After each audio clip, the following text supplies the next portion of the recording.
नमस्कार बंधु माने मु राजा आज आपण माननकु मोर निजर अनुभूति कहवाक जाउछि जहाँकि मोर बो मोर बड़ भाई और मो सह घटी जाइछि। यह एक सत्य घटना उपर आधारित। आम घर नेमाल, मु पेशारे जड़े छात्र। आम परिवार रे आमे दुई भाई एक भौणी और आम बो। मोर नाम राजा, मो भाईर ना हेउछि नंदू। सबुठारु बड़ भौणीर ना हेउछि पिंकी और मो विधवा बोर ना हेउछि कविता। तो दर्शक बंधु, मो भाईर ना आउ गोटे ना हेउछि पिंटू। मोर बयस 20 वर्ष, भाई 24 वर्ष, बड़ भौणी 26 वर्ष और मो बोर बयस पाखापाखि 46 वर्ष। आम बापांकर 8 वर्ष पूर्व मृत्यु घटी। मो बड़ भाई घरे रुहे, मु और पिंकी दीदी भुवनेश्वर रे पाठ पढ़ू। पिंकी दीदी बहुत कम घर को आसे। एथर कहानी को चलतु। आमे दुई भाई मिसी सबुदिन राति रे खराब वीडियो देखू। आमे दुई भाई मिसी गोटे घरे शोऊ आउ बोऊ अन्य एक घरे शुए। आम बोऊ प्रति खराब भावना जागृत होई न थाए। आम रूम रे टीवी थाए। मु जेबे भुवनेश्वर घर को आसिला बेले किछि कैसेट नहीं कि आसे और आमे दुई भाई को राति पूरा रंगीन हो जाए। दिन राति रे आमे वीडियो देखुथिबा बेले एक माँ और पुओंकर खराब वीडियो चलिला। यह देखी भाई मते कहिला, राजा केते दिन आउ एमिति वीडियो देखिबा, काहाकु गोटे करिबा। मु कहिली काहाकु करिबा। भाई कहिला, अरे राजा आम विधवा बोऊ थाउ थाउ आउ बा काहाकु काहीकि करिबा। मु कहिली, आम बोऊ को तू कौन पागल हो जाइछ ना कौन। भाई कहिला, आउ रही हेबनी रे। से पुणी कहिला, किछि हेबनी, तू डरना, कारण बोऊ भी जानी परिबनी आमे ताको करूछे बोली। मु कहिली केमिति। से कहिला, आमे बोऊ को बेहोश करिके करिबा। मु कहिली, बोऊ को बेहोश करिबा केमिति।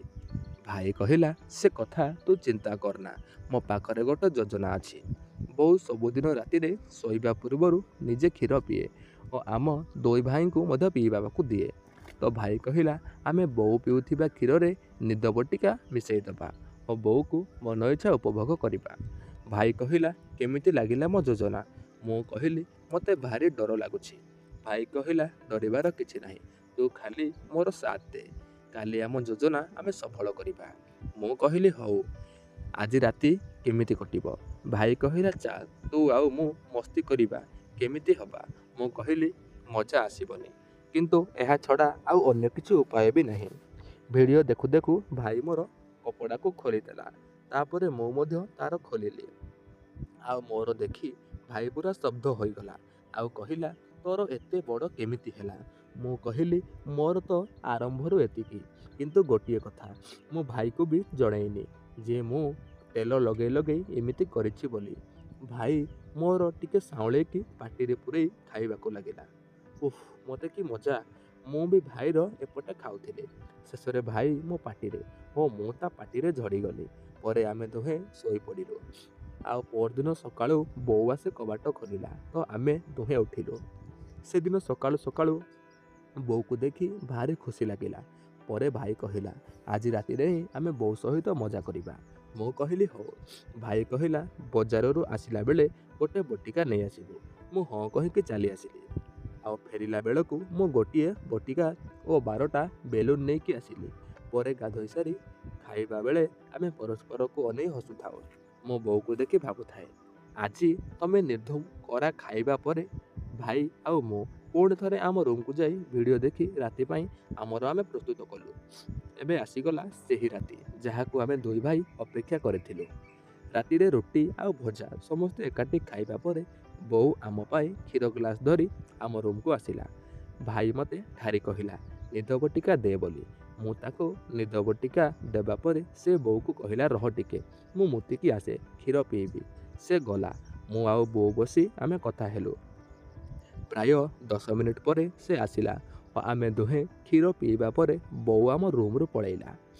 मो भाई को कहिली, कुआडे जाइथिलु। से कहिला, मु रोसई घर को जाई बोऊर क्षीर ग्लास रे बटिका मिसई देकी आसीछि। मु कहिली, बहुत भल करिछु। मु कहिली, निद बटिकार असर केते समय भितरे देखा जिवो।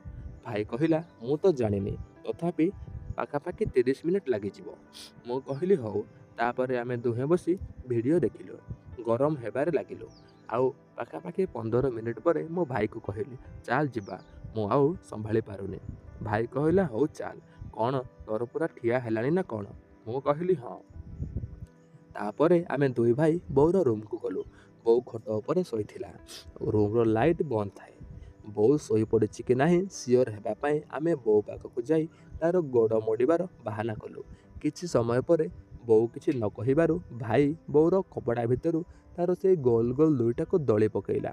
ବୋଉ କିଛି ନ କହିବାରୁ ଭାଇ ଓ ମୁଁ ଆମେ କନଫର୍ମ ହୋଇଗଲୁ ଯେ ନିଦ ବଟିକା କାମ କରିଛି। ତାପରେ ମୁଁ ଭାଇକୁ କହିଲି ଚାଲ ଆମେ ବୋଉକୁ ଆମ ଶୋଇବା ଘରକୁ ଟେକି ନେଇଯିବା। ତାପରେ ଆମେ ସେହିପରି କଲୁ। ଆମ ଶୋଇବା ଘରକୁ ବୋଉକୁ ନେଇ ଖଟରେ ଶୁଆଇ ଦେଇ କବାଟ ଝରକା ସବୁ ବନ୍ଦ କରିଦେଲୁ। ଆଉ ଟିଭିରେ ସେ ଭିଡ଼ିଓ ଲଗେଇଲୁ। ମୋ ଭାଇକୁ କହିଲି ଭାଇ ଆମେ କ'ଣ ସତରେ ନିଜ ବୋଉକୁ କରିବା? ଭାଇ କହିଲା ତୁ କ'ଣ ଆହୁରି କନଫ୍ୟୁଜ୍ ଅଛୁ? ମୁଁ କହିଲି ହଁ ଭାଇ, ଆମେ ଦୁହେଁ ଯଦି ବୋଉକୁ କରିବା ଓ ବୋଉ ଭିତରେ ଆମ ଦୁହିଁଙ୍କର ପାଣି ଛାଡ଼ିବା ତାହେଲେ ବୋଉର ଗର୍ଭବତୀ ହେବାର ସମ୍ଭାବନା ଅଛି। ଭାଇ କହିଲା ଆରେ ଇଏ କଥା ତ ମୁଁ ଆଗରୁ ଭାବିନଥିଲି। ତାହେଲେ କ'ଣ ଆମ ପ୍ଲାନ୍ କ୍ୟାନସେଲ୍? ମୁଁ କହିଲି ନାହିଁ ଭାଇ, ମୋ ପାଖରେ ଗୋଟେ ଯୋଜନା ଅଛି। ଭାଇ କହିଲା ଆରେ କହ। ମୁଁ କହିଲି ଆମେ ବେଲୁନ୍ ଲଗେଇକି କରିବା। ଭାଇ କହିଲା ହଁ ବଢ଼ିଆ ଆଇଡ଼ିଆ। ହେଲେ ବେଲୁନ୍ ଏତେ ରାତିରେ କେଉଁଠୁ ଆଣିବା? ମୁଁ କହିଲି ଚିନ୍ତା କରନା, ମୁଁ ଆଣିଦେଇଛି। ଭାଇକୁ 12ଟା ବେଲୁନ୍ ଦେଇଦେଲି। ଭାଇ କହିଲା 12ଟା କ'ଣ ହେବ? ମୁଁ କହିଲି ମୁଁ 6 ଦିନ ରହିବି ତ ପ୍ରତିଦିନ 2 ଜଣଙ୍କର 2ଟା ଲେଖାଏଁ ଓକେ? ହଁ ବୁଝିଲି, 6 ଦିନ ପରେ ତୁ ସିନା ପଳେଇବୁ, ହେଲେ ମୁଁ କ'ଣ କରିବି? ମୁଁ କହିଲି ସେ କଥା ତୁ ବୁଝିବୁ। ତାପରେ ଆମେ ଦୁହେଁ କିଛି ସମୟ ଭିଡ଼ିଓ ଦେଖିଲୁ, ଗରମ ହେଲୁ ଆଉ ଆମର ଧୀରେ ଧୀରେ ଠିଆ ହେଲା ଓ ପାଣି ବାହାରିବା ଆରମ୍ଭ ହେଲା। ମୋ ଭାଇକୁ କହିଲି ଚାଲ ଭାଇ ଏବେ ବୋଉର ଆମେ ସବୁ ଖୋଲି ପକାଇବା। ଭାଇ କହିଲା ହଉ। ତାପରେ ଭାଇ ସବୁ ଖୋଲି ପକାଇଲା। ଆଉ ଭାଇ ଗୋଟେ ରସି ଆଣି ବୋଉର ହାତ ଓ ଗୋଡ଼କୁ ମେଲେଇ ଖଟ ବାଡ଼ାରେ ବାନ୍ଧି ପକାଇଲା। ମୁଁ କହିଲି ଭାଇ ଏ କ'ଣ କରୁଛୁ? ଭାଇ କହିଲା ଆରେ ଏମିତି କଲେ ଭାରି ମଜା ଆସିବ। ଭାଇ ବୋଉର ଗୋଲ ଗୋଲ ଦୁଇଟାକୁ ଦଳିବା ଆରମ୍ଭ କଲା। ବୋଉର ଆକାର ପ୍ରାୟ 36, ଏକ ମସ୍ତିଭରା ସ୍ତ୍ରୀଲୋକଟିଏ।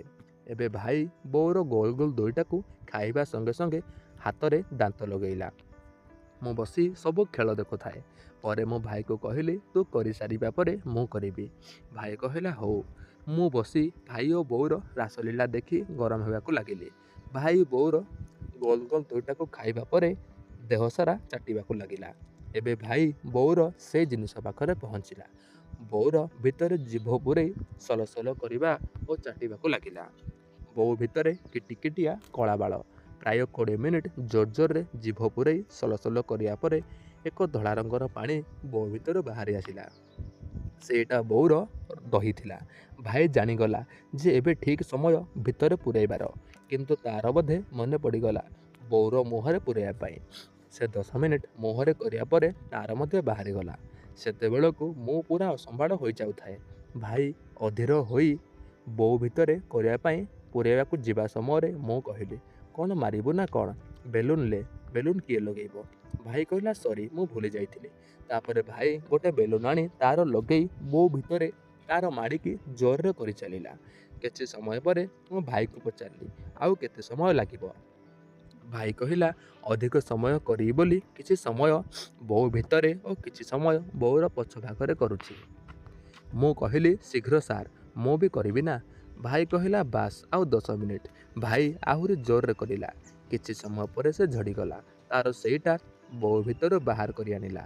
ତା ଅଗରେ ବେଲୁନ୍ ଭିତରେ ପୁଳାଏ ରସ ଥିଲା। ସେ ବେଲୁନ୍କୁ ବାହାର କରି ସବୁଯାକ ପାଣି ବୋଉର ମୁହଁରେ ଅଜାରିଲା। ମୁଁ କହିଲି ଭାଇ ଏବେ ଶାନ୍ତି ତ? ଭାଇ କହିଲା ହଁ, ମୁଁ ଯାଉଛି ଶୋଇବି। ତୁ କରିସାରିବା ପରେ ମୋତେ ଡାକିଦେବୁ। ମୁଁ କହିଲି ତୁ କ'ଣ ଆଉ ଥରେ କରିବୁ? ସେ କହିଲା ହଁ, ମୁଁ ବୋଉର ପଛରେ ଆଉ ଥରେ କରିବି। ମୁଁ କହିଲି ହଉ। ସେ ତଳେ ଶୋଇଗଲା। ଏବେ ସେ ପାଳି ଥିଲା। ମୋତେ ପ୍ରଥମ ଥର କରିବାର ସୁଯୋଗ ମିଳିଥିବାରୁ ମୁଁ ନିଜକୁ ଧନ୍ୟ ମନେ କଲି। ମୁଁ ମନେ ମନେ ଭାବୁଥିଲି ଯେ ଏଇଟା ମୋର ପ୍ରଥମ କଥା, ତେଣୁ ମୁଁ ଶୀଘ୍ର ଝଡ଼ିଯିବିନି ତ।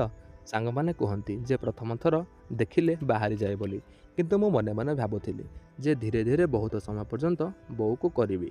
ଏହା ଭାବି ମୁଁ ବୋଉ ଉପରକୁ ଉଠିଗଲି। ବୋଉ ସେମିତି ଏକ ମଲା ଦୁଧିଆଳି ମଇଁଷି ପରି ପଡ଼ି ରହିଥିଲା। ମୁଁ ପ୍ରଥମେ ବୋଉକୁ ମୁଣ୍ଡଠାରୁ ଗୋଡ଼ ପର୍ଯ୍ୟନ୍ତ ଶୁଘି ପକାଇଲି। ବୋଉର ସବୁ ଜିନିଷର କି ବାସ୍ନା! ମୁଁ ପୁରା ଶିହରି ଉଠିଲି। ଆଉ ଏମିତି କିଛି ସମୟ ପରେ ବୋଉର ପାଟିରେ ମୋର ଆଉ ତା ପାଟିରେ ମୋର, ମୋ ପାଟିରେ ତା'ର ଥିଲା। ଏମିତି କିଛି ସମୟ କଲା ପରେ ସେ ମୋ ମୁହଁରେ କିଛି ଧଳା ରଙ୍ଗର ଗରମ ପାଣି ଛାଡ଼ିଲା। ମୁଁ ତାକୁ ସବୁ ଚାଟି ପକାଇଲି। ଏହା ଟିକିଏ ଲୁଣିଆ ଥିଲା। ମୁଁ ଆଉ ସମ୍ଭାଳି ପାରିଲିନି। ବୋଉର ପାଟିରେ ମୋର ସବୁ ପାଣିକୁ ଛାଡ଼ିଦେଲି। ବୋଉ ମୁହଁରେ ଆଉ ଜାଗା ନଥିଲା। ତେଣୁ ପାଣି ସବୁ ଓଠ ଦେଇ ଖଟରେ ଲାଗିଗଲା। ମୁଁ କାମନାର ନିଆଁରେ ପାଗଳ ହୋଇ ଉଠିଲି। ଏବେ ମୋର ସେଇଟା ପୁରା ନରମି ଯାଇଥିଲା। ତେଣୁ ମୁଁ ବୋଉର ପଛ କଣାରେ ପ୍ରଥମେ ଆଙ୍ଗୁଠି ପୂରେଇକି ଆଗପଛ କରିଲି। ଆଙ୍ଗୁଠି ବାହାର କରି ଆଣିଲା ପରେ ଦେଖିଲି ଆଙ୍ଗୁଠିରେ ମଳ ଲାଗିଛି। ମୁଁ କାମନାର ନିଆଁରେ ଏପରି ଜଳୁଥିଲି ଯେ ସେହି ଝାଡ଼ା ଲାଗିଥିବା ଆଙ୍ଗୁଠିକୁ ଚାଟି ସଫା କରିଦେଲି। ତାପରେ ମୁଁ ଜିଭ ପୂରେଇ ବୋଉର ପଛ କଣାରେ ସଲସଲ କଲି। ଆଉ ତାର ଲାଗିଥିବା ସେହି ମଳକୁ ମଧ୍ୟ ଚାଟି ପକାଇଲି। ଏବେ ଥିଲା ଅସଲି ଖେଳ। ମୁଁ ଗୋଟେ ବେଲୁନ୍ ଆଣି ମୋର ସେଟ୍ କଲି। ଆଉ ବୋଉର ଭିତର ପୁରା ଅଠା ଭଳି ସେଟ୍ ହୋଇଯାଇଥିଲା। ମୁଁ ଜାଣିଗଲି ଯେ ଏହା ଭାଇର କମାଲ। ତାପରେ ମୁଁ ମୋର ବୋଉ ଭିତରେ ବହୁତ କଷ୍ଟରେ ପୂରେଇକି ଆଗପଛ କରିଲି। ପ୍ରଥମେ ଧୀରେ ଧୀରେ ଆଉ ପରେ ଜୋରରେ କରିଲି। ସମୟ ନେଇ ନେଇ କରିଲି। ଥରେ ଝଡ଼ିବା ପରେ ମୁଁ ବୋଉକୁ ଖଟରୁ ଉଠାଇ ସେହି ରସିରେ ଫ୍ୟାନ୍ରେ ଝୁଲେଇକି କରିଲି। ଏହା ମଧ୍ୟରେ ସମୟ ସକାଳ 4:30 ହେଲାଣି। ତ ମୁଁ ଆଉ ଭାଇକୁ ନ ଡାକି ବୋଉକୁ ସବୁ ପିନ୍ଧେଇ ତା ରୁମ୍ରେ ଶୁଆଇ ଦେଇକି ଆସିଲି। ଆଉ ପରଦିନ ନିଦ ଭାଙ୍ଗିଲା ବେଳକୁ 9ଟା ବାଜିଥିଲା। ବୋଉ ଉଠି ଗାଧୁଆ ଘରକୁ ଯାଉଥିଲା ଗାଧୋଇବା ପାଇଁ। ଭାଇ ଉଠି କହିଲା, ଆରେ ମୋତେ କାଲି ଆଉ ଡାକିଲୁନି ତ? ଭରା କରିଛୁ କାଲି। ମୁଁ କହିଲି, ହଁ ଭାଇ। ଏମିତି ଅନେକ ଦିନ ଧରି ଆମେ ଆମ ବୋଉକୁ କରିଚାଲିଲୁ। 6 ଦିନ ପରେ ମୁଁ ଭୁବନେଶ୍ୱର ଫେରି ଆସିଲି। କିନ୍ତୁ ଭାଇ ବୋଉକୁ ଲଗାତାର ନିଦ ବଟିକା ଦେଇ ତା ସହିତ ଖୁବ୍ ମଜା କରୁଥିଲା। ଏଇଠି ରହୁଛି। ନେକ୍ସଟ ପାର୍ଟରେ କହିବି ଯେ କେମିତି ମୋର ଗୋଟିଏ ଭୁଲ ପାଇଁ ମୋ ବିଧବା ବୋଉ ଗର୍ଭବତୀ ହୋଇଗଲା ଓ ସେ ଜାଣିବାକୁ ଚାହିଁଲା ଯେ ସେ କିପରି ଗର୍ଭବତୀ ହେଲା ବୋଲି। ରହୁଛି ଆଜି ପାଇଁ। ଦର୍ଶକ ବନ୍ଧୁ, ଆଶା କରୁଛି ମୋର ଏହି କାହାଣୀଟି ଆପଣମାନଙ୍କୁ ବହୁତ ଗରମ କରିଥିବ। ଯଦି ଗରମ କରିଛି ତାହେଲେ ଭିଡ଼ିଓକୁ ଗୋଟେ ଲାଇକ୍ କରନ୍ତୁ। ତଳେ କମେଣ୍ଟ ବକ୍ସରେ ଆପଣମାନେ କେଉଁଭଳି କାହାଣୀ ଶୁଣିବାକୁ ଚାହୁଁଛନ୍ତି ତାହା ବି କମେଣ୍ଟ କରନ୍ତୁ। କାହାଣୀଟି ସମ୍ପୂର୍ଣ୍ଣ ଭାବରେ କାଳ୍ପନିକ ଏବଂ ମିଥ୍ୟା ଅଟେ। ଦୟାକରି ଆପଣମାନେ ଜମାରୁ ଦେହକୁ ନେବେ ନାହିଁ। ଏହି ଭିଡ଼ିଓର ନେକ୍ସଟ ପାର୍ଟକୁ ଅପେକ୍ଷା କରନ୍ତୁ। ଆଜି ପାଇଁ ଏତିକି। ରହୁଛି। ଦେଖା ହେବା ଆଉ ଏକ ନୂଆ ଭିଡ଼ିଓର ଏକ ନୂଆ କାହାଣୀରେ। ଧନ୍ୟବାଦ।